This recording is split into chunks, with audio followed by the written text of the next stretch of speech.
നാളെ പാചകം എന്ന് കേട്ടിട്ടുണ്ടോ? ദീപിച്ചേൻ്റെ വകയായിരുന്നു കുക്കിങ്. സവോളയൊന്ന് വാട്ടിയെടുത്തിട്ടുണ്ട്. അത് കാഷ്യൂനട്ട് വെള്ളത്തിൽ കുതിർത്ത് വെച്ചിട്ടുണ്ട്. പിന്നെ എന്താ ചതയ്ക്കുന്നത് സ്വാതി? നോക്കട്ടെ. ഓ, ജിഞ്ചർ ഗാർലിക് പേസ്റ്റ് ഒന്ന് വാട്ടിയെടുത്തിട്ടുണ്ട് സവോള. ഫാൻ്റെ കീഴിൽ വെച്ച് തണുപ്പിക്കാൻ വെച്ചു. എന്നിട്ട് കാഷ്യൂനട്ട് കുതിർത്തത് നല്ലപോലെ അരച്ച് പേസ്റ്റ് ആക്കിയിട്ടുണ്ട്.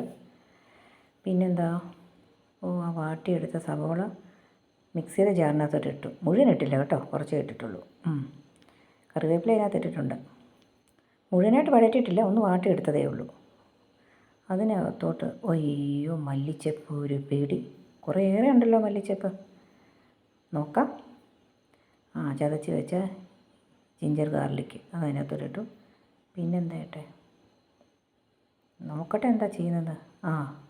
പച്ചമുളക് 6 ഇട്ടെന്ന് പറഞ്ഞു. അത് എരിവനുസരിച്ച്. മഞ്ഞൾപ്പൊടി, പിന്നെന്താ ഗരം മസാല, കുരുമുളക് പൊടി, അതെല്ലാം കൂടി ഇട്ട് അരച്ച് അടിപൊളി. നീ നോക്ക്, ഈ ഒരു കൺസിസ്റ്റൻറ്റി നല്ല പേസ്റ്റ് പരുവത്തിലാക്കി എടുത്തു. പിന്നെ എന്താ ചെയ്യുന്നത് നോക്കട്ടെ. Very good. ദേ മാരിനേറ്റ് ചെയ്ത് ചിക്കൻ പുറത്തേക്ക് എടുത്തിട്ടുണ്ട്.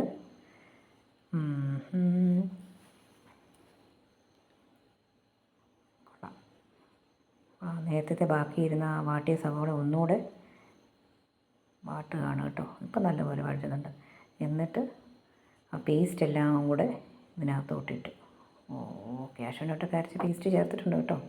എന്നിട്ട് മാരിനേറ്റ് ചെയ്ത് വെച്ച ചിക്കന് ഇതിനകത്തോട്ട് ഇട്ടു. ഞാൻ ചോദിച്ചു എന്തൊക്കെ ചേർത്താ മാരിനേറ്റ് ചെയ്തത്?